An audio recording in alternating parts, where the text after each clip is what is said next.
Conversando sobre filosofia, política e artes, tecemos o cotidiano, transmitimos realidades.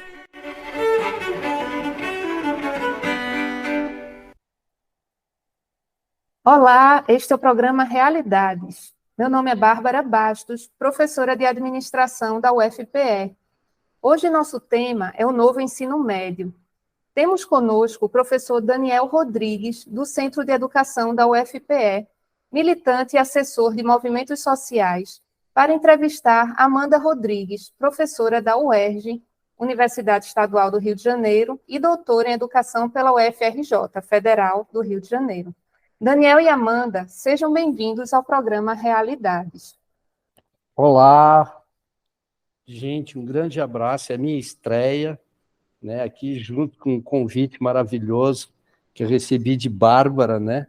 Eu estou super feliz e fico feliz também de estar com a Amanda, que é uma militante, uma pesquisadora, uma professora lá no Rio de Janeiro, né, como já foi apresentado aqui, e que hoje o tema, né, para a nossa apreensão, porque é um tema importante, né, é sobre o novo ensino médio.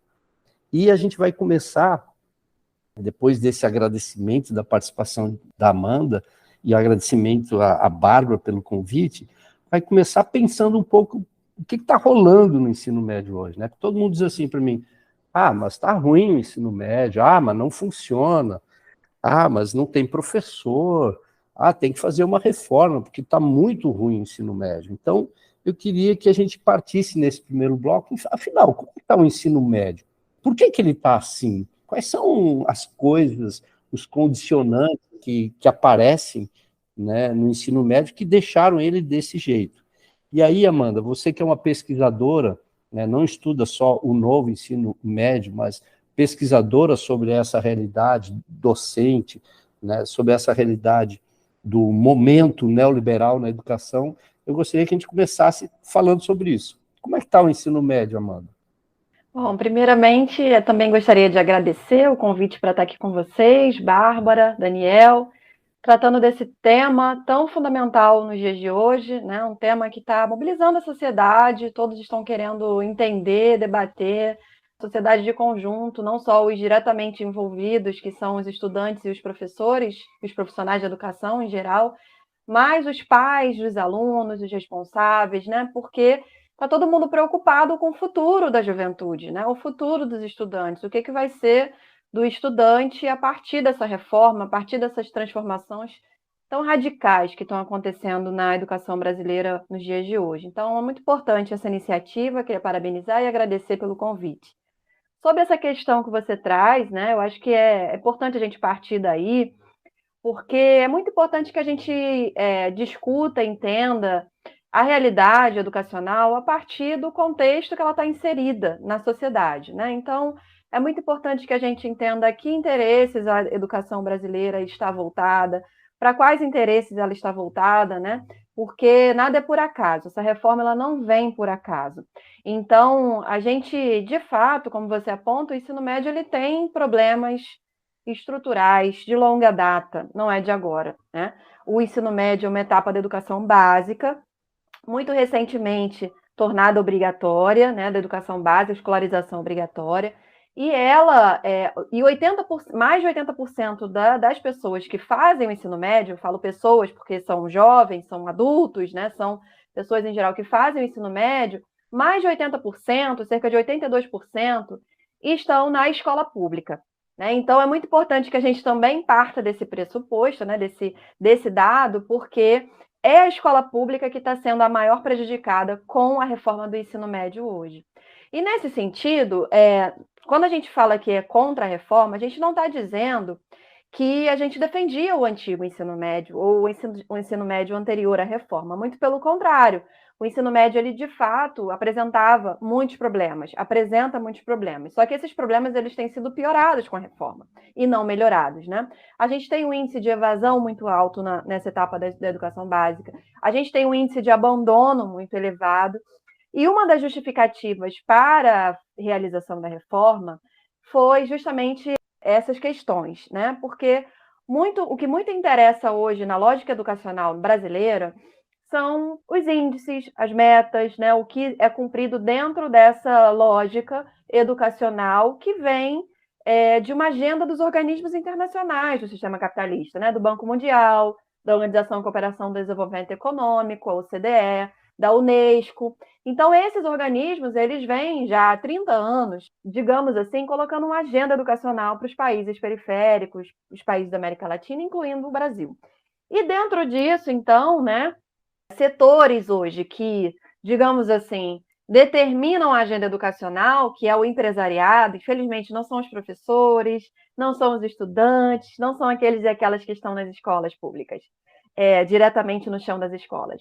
Quem está determinando as políticas educacionais é o empresariado, né? O empresariado, as fundações, os institutos que estão pensando essas políticas. Então, essa reforma, assim como a Base Nacional Comum Curricular, elas foram pensadas por esses grupos econômicos, por esse empresariado que atua na educação, né? E eles não estão preocupados necessariamente com o bem-estar dos estudantes, com uma formação humana para os estudantes, né? Com um desenvolvimento humano dessas pessoas que estão passando pela educação básica. Muito pelo contrário, a preocupação maior é, de fato, cumprir essas metas, esses índices dentro dessa noção de qualidade, entre aspas, que eles defendem, né, voltado, claro, para os seus interesses econômicos, né, de formação de uma mão de obra que seja uma mão de obra voltada, resiliente, adequada a um mundo do trabalho cada vez mais complexo, sem direitos, né, que a gente vem enfrentando. Então, a gente, quando trata da reforma do ensino médio, a gente está basicamente falando dessa relação, né, desses interesses que não podem deixar de serem discutidos, senão a gente fica na aparência do fenômeno, a gente não entende de fato o que está por trás do interesse com essa reforma, né? Então, um outro fator importante de destacar em relação a isso é que essa reforma ela foi aprovada num contexto muito específico no Brasil, né? A gente viveu ali durante 2016, né, um golpe jurídico parlamentar, midiático, enfim, que foi não só isso, mas foi um golpe trabalhista, acima de tudo, né? E esse momento, né, nesse momento histórico que nós vivemos, que Florestan Fernandes chamaria de contra-revolução preventiva, nós vivemos uma avalanche de retirada de direitos da classe trabalhadora, como reforma trabalhista, a lei da terceirização, em seguida, no governo Bolsonaro, a reforma da Previdência. E, antes de tudo, houve a aprovação da MP 746, que depois se transformou na lei da reforma do ensino médio. Então, é preciso entender a reforma do ensino médio nesse contexto também de transformações nas leis laborais, da retirada de direito dos trabalhadores, e por que essa reforma foi pensada como um MP, foi apresentada como um MP, né, que o MP é pensada para questões emergenciais, urgentes. Então, qual era a urgência de implementar uma reforma do ensino médio? Justamente para preparar para as outras reformas, né? É como se sem a reforma do ensino médio, as outras reformas desmoronariam, porque justamente ela dá o suporte da formação desse trabalhador de novo tipo, que vai se inserir nesse mundo do trabalho, que é o que a reforma trabalhista propõe, né? Um trabalho que regulamenta, por exemplo, o trabalho intermitente, né, que a gente tem a figura do legislado, do negociado sobre o legislado. Então, cada vez mais esvaziando, né, o papel, a função do trabalhador enquanto um trabalhador sujeito portador de direitos. Então, é preciso formar esse trabalhador. E, nesse sentido, então, é muito importante que a gente discuta essa relação entre trabalho e educação, porque a educação ela não está sozinha, ela não pode ser pensada unicamente dentro da escola como se aquilo não tivesse uma ligação com o mundo exterior. Muito pelo contrário, né? A educação está voltada para os interesses, de fato, dessa relação entre capital e trabalho, né? E aí a gente tem, portanto, um mundo do trabalho cada vez mais desregulamentado, uberizado, plataformizado, e que o trabalhador precisa se encaixar nessa lógica. Então, quando a gente está tratando da reforma, a gente está falando disso, de habilidades e competências voltadas para esses interesses. Por quê? Habilidades e competências não é de agora. Desde a década de 90 a gente fala nisso, né? Habilidades e competências. Só que agora, esse léxico, digamos assim, ele se transforma por uma questão mais emocional. A reforma do ensino médio ela tem uma pegada emocional, no sentido da formação emocional da juventude, né? O projeto de vida, as competências socioemocionais, tudo isso está presente tanto na Base Nacional Comum Curricular, né, quanto nos itinerários formativos, nessas disciplinas que são pensadas a partir da reforma do ensino médio. Então, é preciso entender o que está acontecendo, né? Por que o capital quer formar novas subjetividades? Qual o interesse em formar um futuro trabalhador com competências e habilidades socioemocionais, né? Com um projeto de vida, com a formação para o empreendedorismo, né? Então, tudo isso aí está presente nessa proposta de novo ensino médio, né? Então, é interessante isso que você está dizendo, que a situação da formação, dessa nova formação, ela está engajada diretamente com a lógica da individualização, ou seja, o pensar na formação dos trabalhadores, das trabalhadoras, está cada vez mais individualizada, como se as respostas no mundo de hoje fossem individuais e não da coletividade. Talvez essa conexão que você faz da subjetividade, né, está relacionada nesse sentido, né? O capital cada vez mais é individualizante para os trabalhadores, né, desorganizando os trabalhadores, retirando, e cada um vai fazer por si a sua luta particular, o seu currículo, né? Cada um vai fazer a sua situação gerar, né? E não propriamente um projeto coletivo de emancipação coletiva dos trabalhadores, né? Cada um se vire, e aí a formação escolar, como tu bem aborda, está dentro desse aspecto. Eu gostaria de falar sobre isso, né?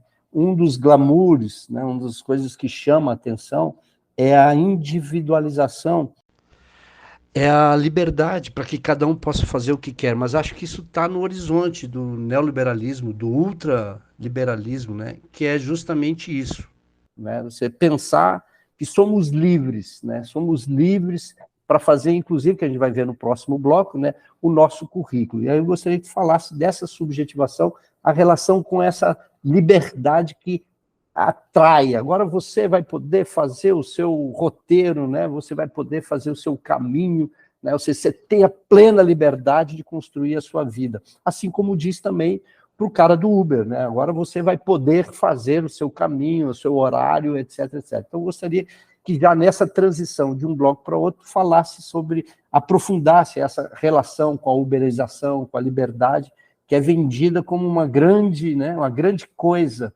né, na lógica laboral. Diga, Amanda. Exatamente, né? Na verdade, a reforma ela surge também com esse pretexto.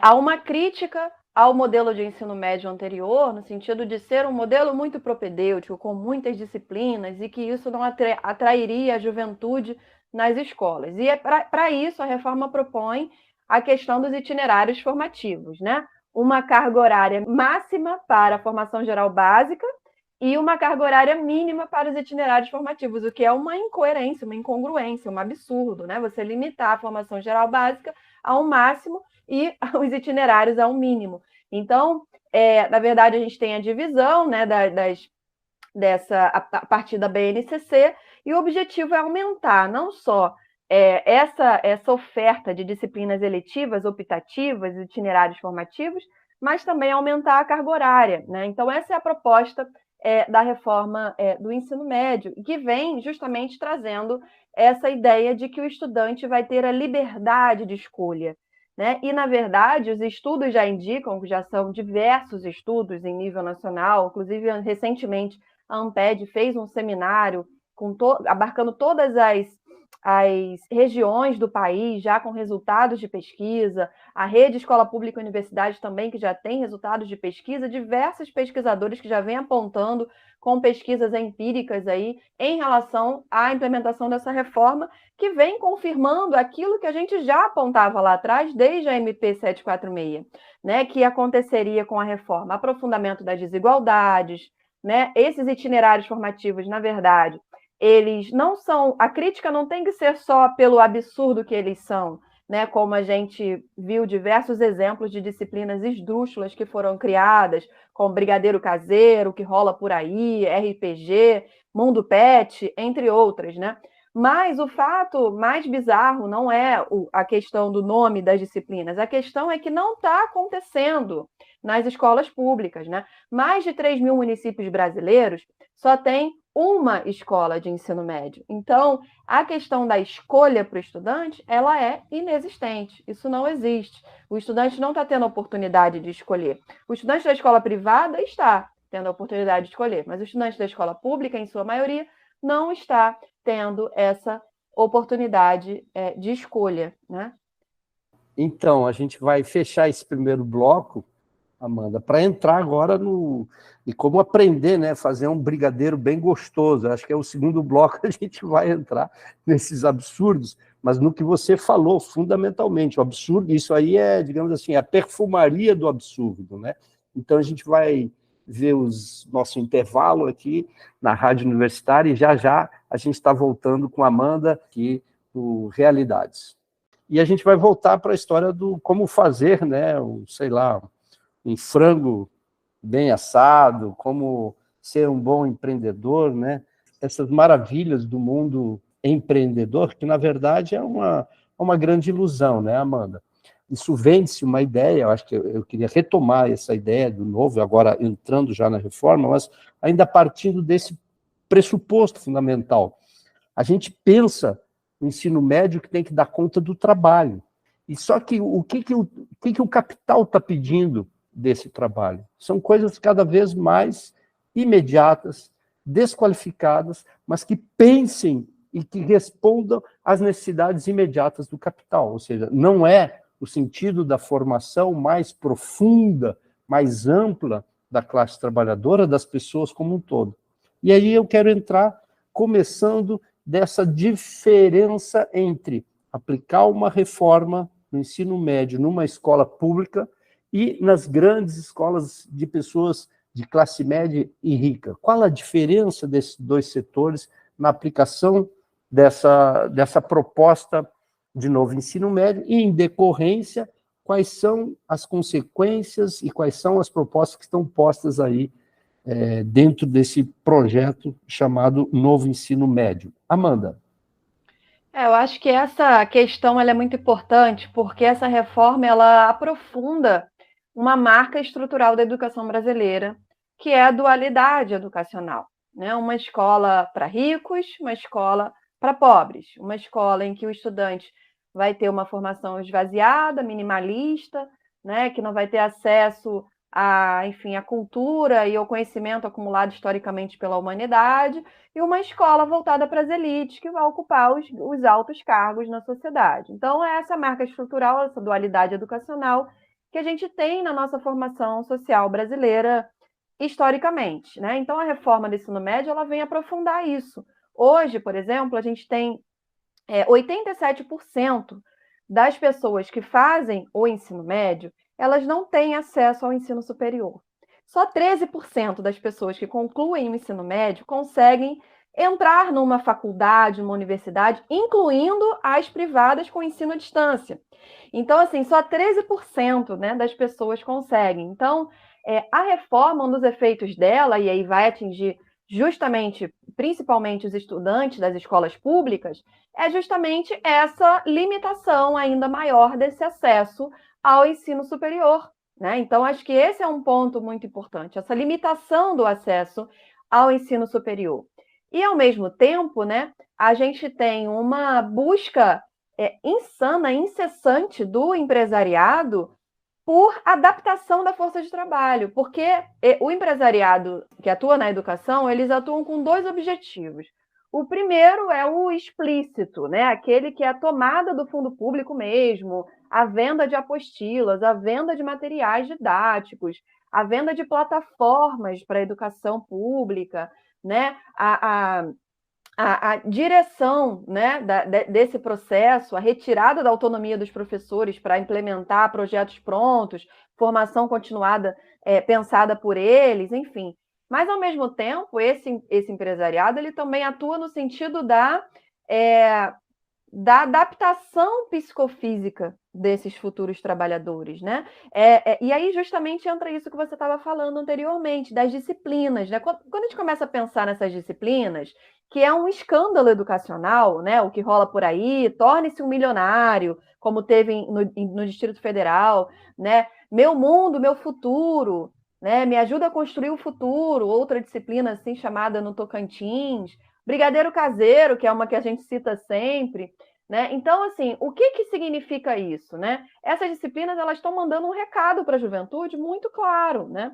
Olha, você não vai ter emprego, o mundo do trabalho é esse aqui, né? Não tem emprego, no máximo você vai ter como uma plataforma para se cadastrar e tentar alguma coisa, ou fazer um brigadeiro em casa, ou fazer um bolo de pote, e vendendo a ideia com isso de que esse jovem ou esse trabalhador será um empreendedor, né? Na verdade, é um burguês de si mesmo, um proletário de si próprio, mas é vendida a ideia de que ele será um empreendedor, que ele poderá ser um milionário, que ele poderá ganhar muito dinheiro com isso, né? Então, dentro disso, eu acho que é importante destacar, Daniel, que a gente fala muito nessas empresas de plataformas hoje, né? E é importante destacar que o iFood, que é uma empresa, digamos assim, desse ramo das plataformas das mais conhecidas, né? E que tem um exemplo de trabalho mais precário, que são os entregadores, né? Geralmente jovens de periferia, inclusive jovens negros de periferia que atuam entregando comida nas bicicletas.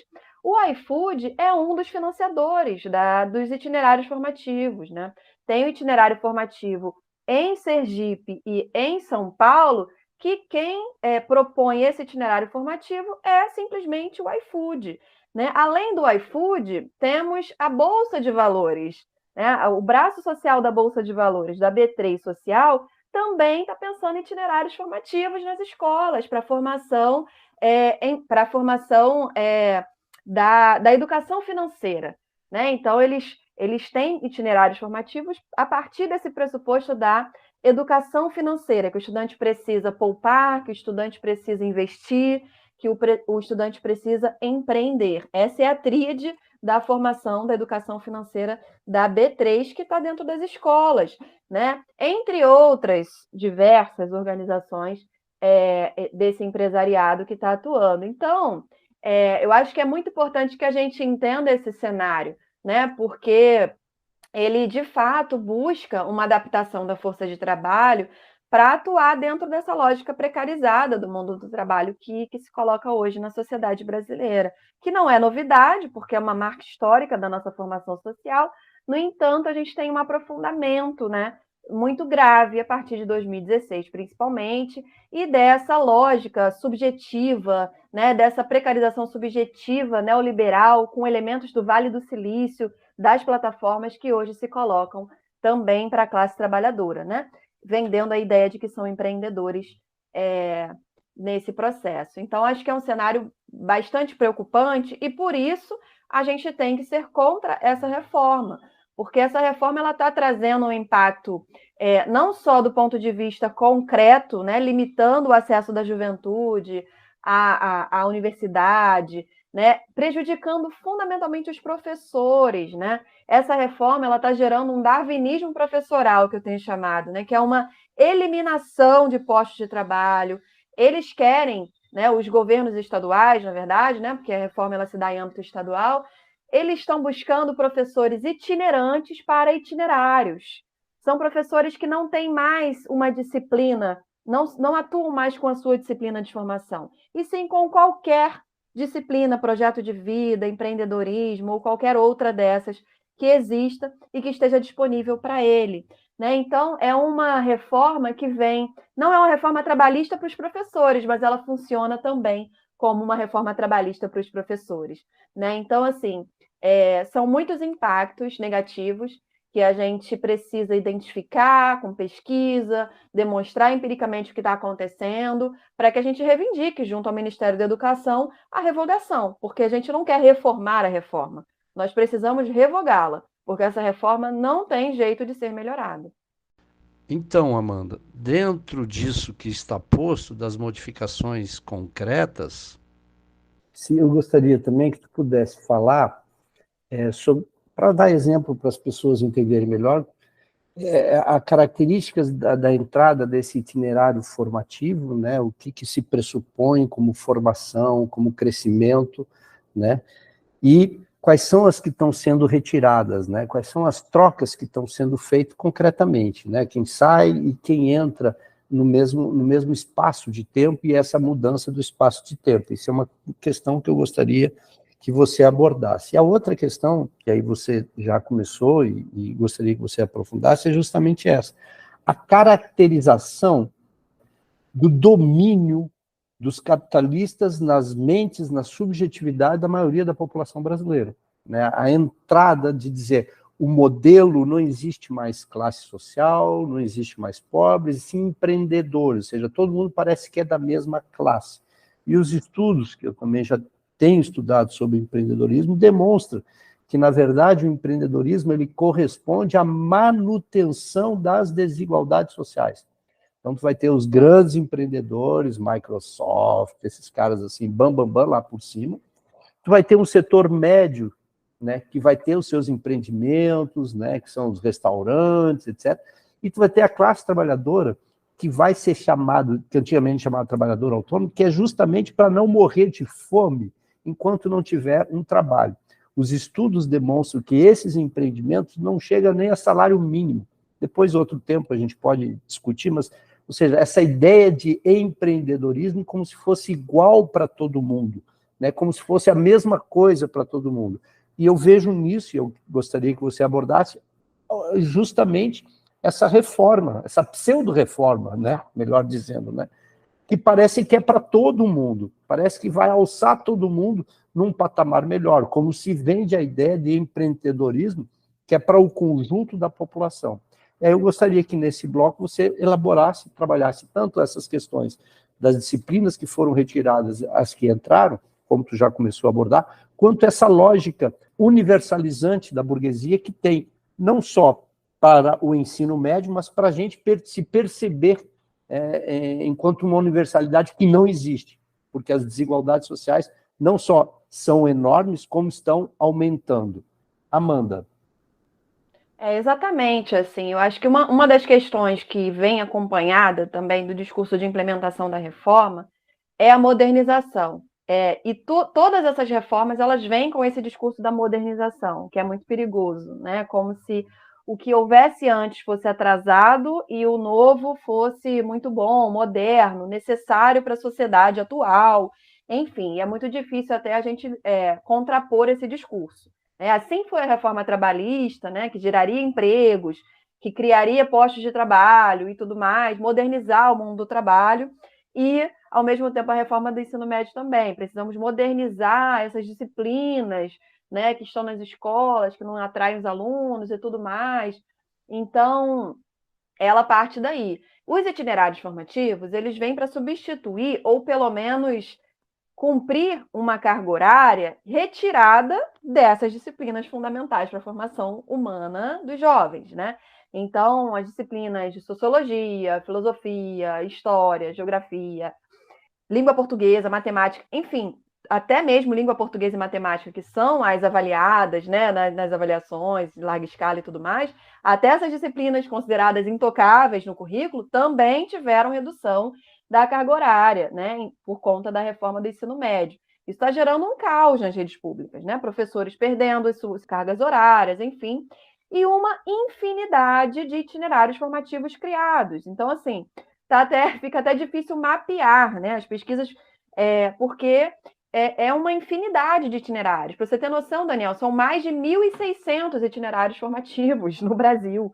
É uma infinidade. Aqui a gente citou algumas, mas se a gente for olhar, né, as grades dos estados, é assim, uma infinidade de disciplinas criadas, né? Cada uma com um propósito diferente. Mas uma coisa, e aí combina com a pergunta que você fez inicialmente, nesse bloco, que é a questão da subjetividade. Todas essas disciplinas, elas têm uma coisa em comum. Todo esse cenário, pelo menos todo o programa da reforma nos estados, elas têm uma coisa em comum, que é o projeto de vida. O projeto de vida ele é um componente estratégico da reforma no ensino médio. Ele está presente em todos os programas de todas as redes públicas que estão implementando a reforma nacionalmente, né? Então, a gente tem essa ideia de adaptação psicofísica mesmo do trabalhador, né? A gente tem essa ideia do aprender ao longo da vida, né? O que a gente tinha na década de 90, aprender a aprender, a gente tem um ressignificado disso, uma aprender ao longo da vida. É como se a escola não fosse o local em que o estudante fosse aprender de fato.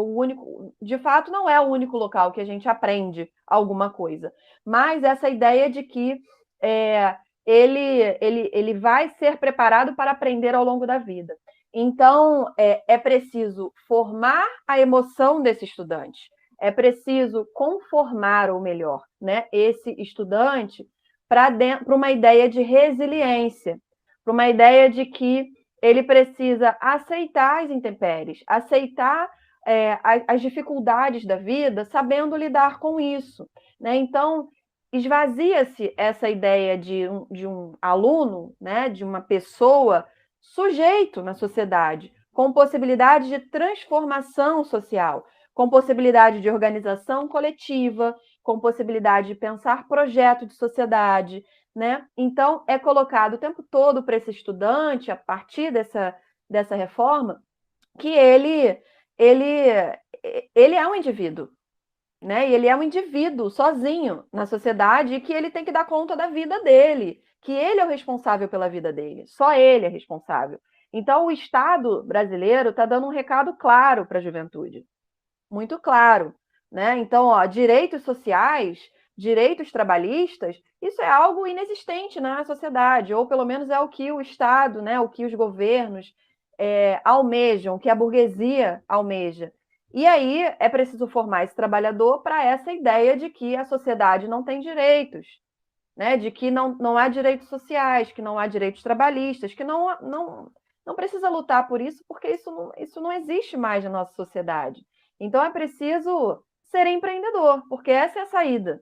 É preciso...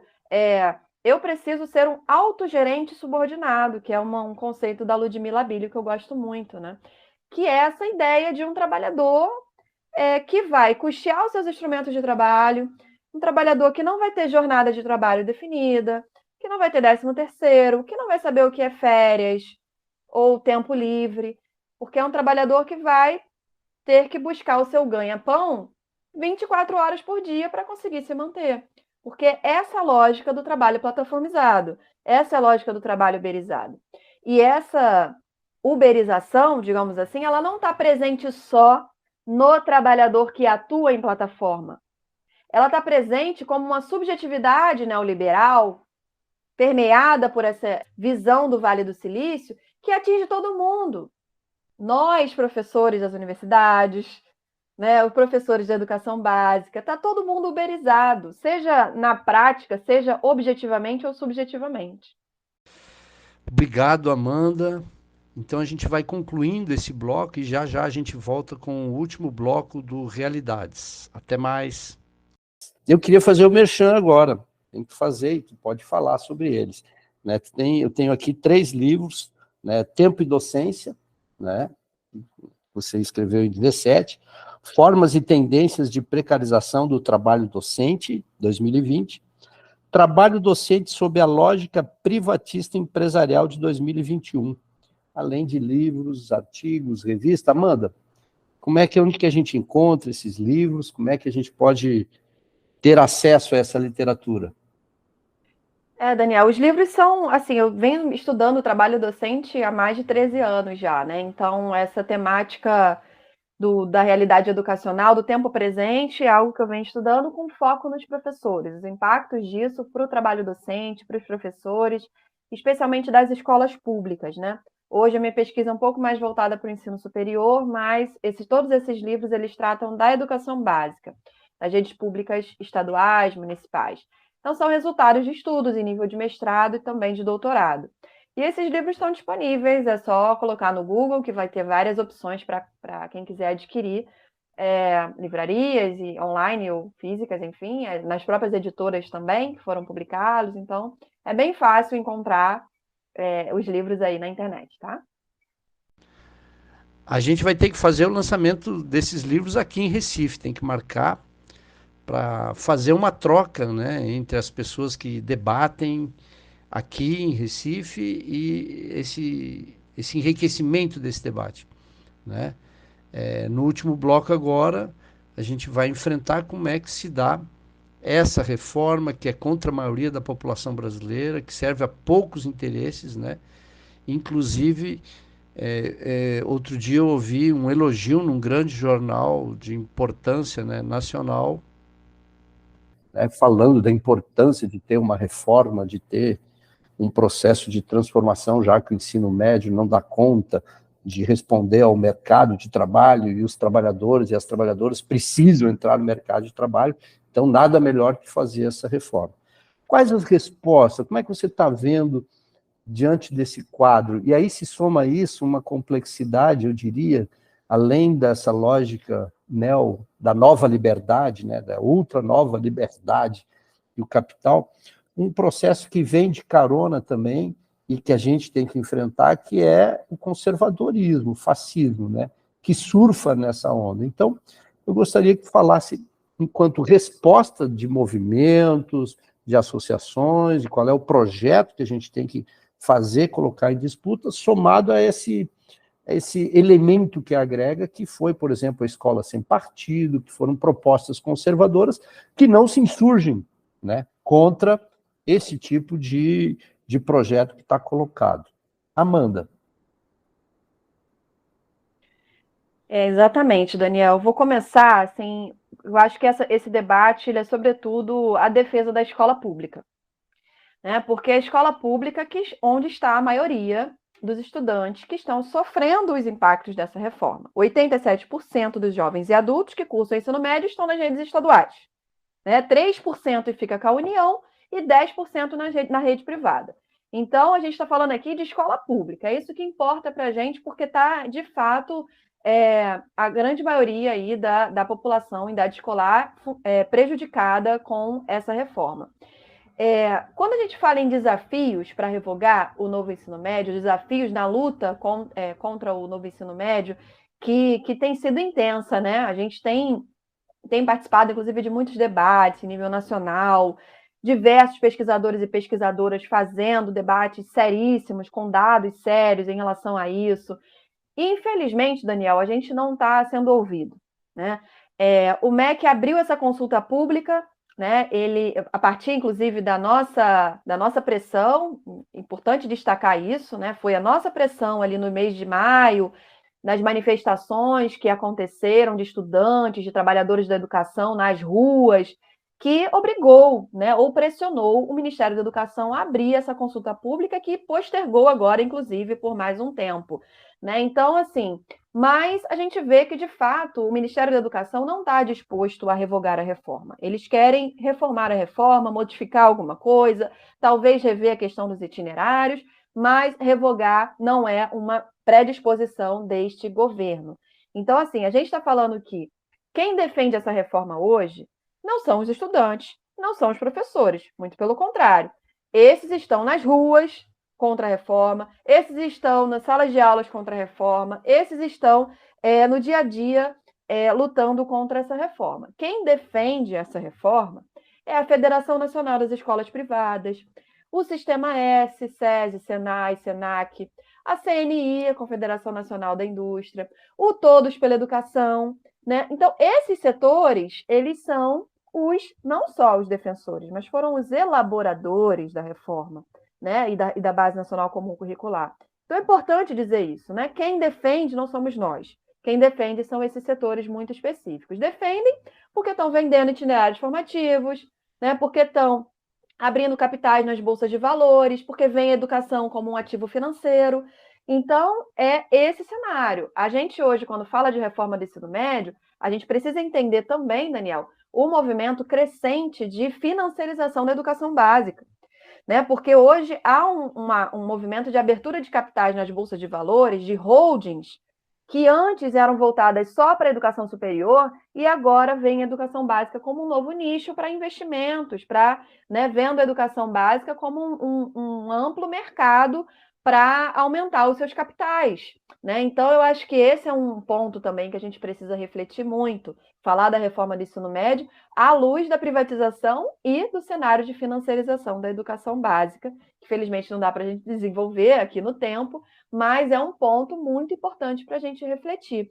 Então, dentro disso, é fundamental que a gente desenvolva um projeto, né, que a gente defenda uma agenda, um projeto que a gente tem para o ensino médio. Porque não significa que a gente quer voltar para o anterior, porque também nós criticávamos o modelo anterior, né? Mas nós precisamos, sobretudo, resolver problemas estruturais das escolas, pagar o piso salarial dos professores, né? Quantos professores hoje não estão em greve? Inclusive aqui na rede estadual, aproveito para deixar aqui o meu apoio à greve dos professores da rede estadual do Rio de Janeiro, que estão em greve pelo pagamento do piso salarial, que não é pago por um dos estados que mais arrecada no Brasil, né?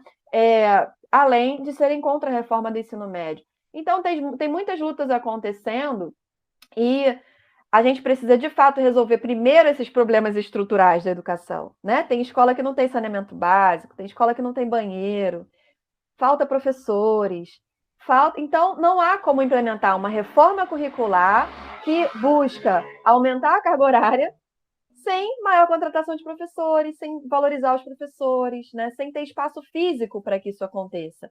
Então, a gente precisa, de fato, resolver essas questões para defender, de fato, uma educação que seja voltada a uma formação cultural, humanística, integrada, unitária, porque essa sempre foi a nossa pauta histórica, né? De uma educação que integre o mundo do trabalho com, né, a perspectiva da emancipação humana, né? Então, tudo isso a gente precisa construir a partir de uma agenda que envolva, fundamentalmente hoje, uma crítica explícita ao Ministério da Educação que não está disposto a dialogar, sabe? Eu acho que esse é um ponto importante, porque às vezes parece tudo muito engodo, sabe? Assim, não essa consulta pública, tudo que está sendo feito, é como se fosse só para respaldar o que já pretendem fazer.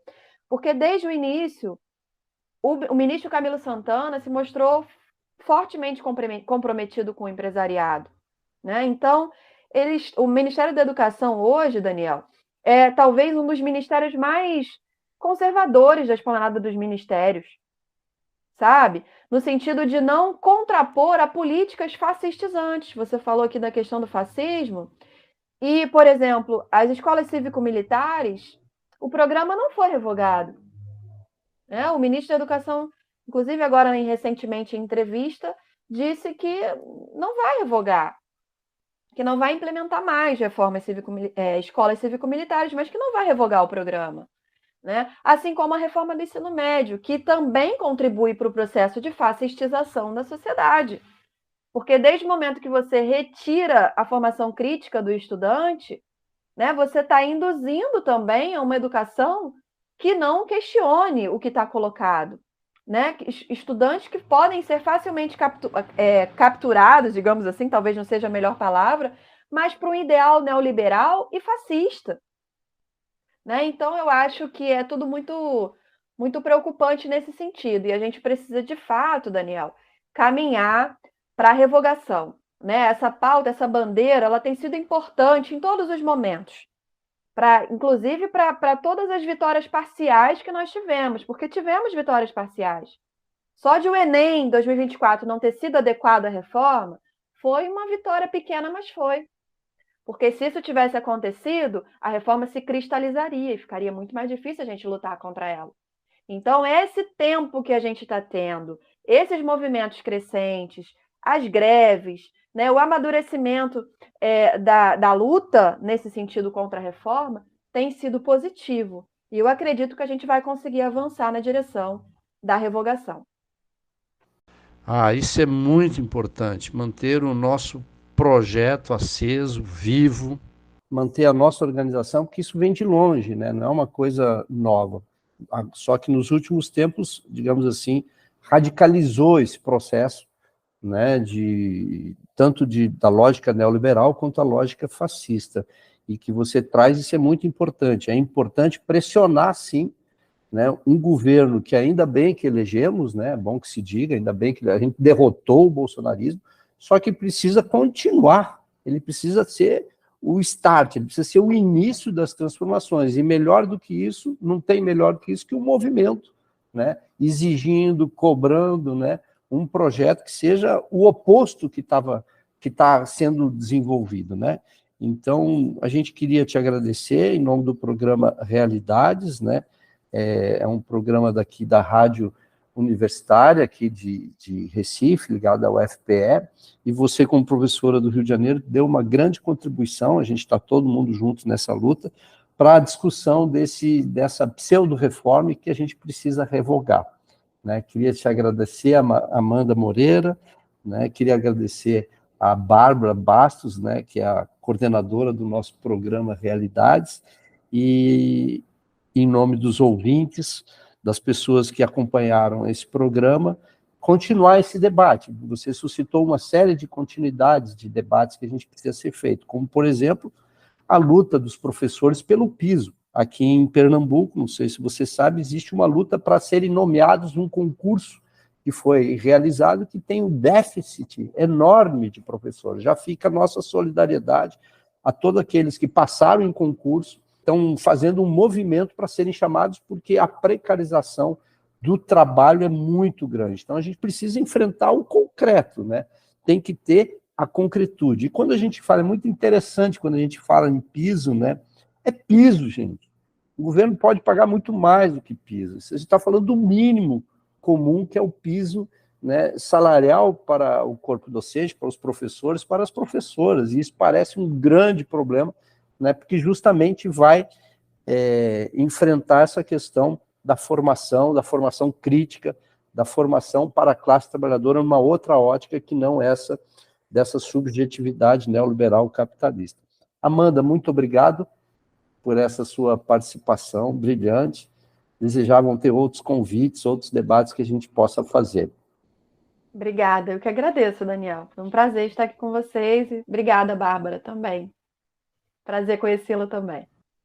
Queria mais uma vez agradecer a Daniel por ter aceitado o convite aqui para compor a nossa equipe do programa Realidades. Agradecer a Amanda Moreira por ter aceitado o convite para falar sobre o tema. Queria convidar todos os ouvintes para acompanharem a gente também nas redes sociais. A gente está no Instagram, Realidades UFPE, onde vocês podem interagir com a gente, fazer comentários e sugestões sobre o programa e para novos temas. Então, até domingo que vem.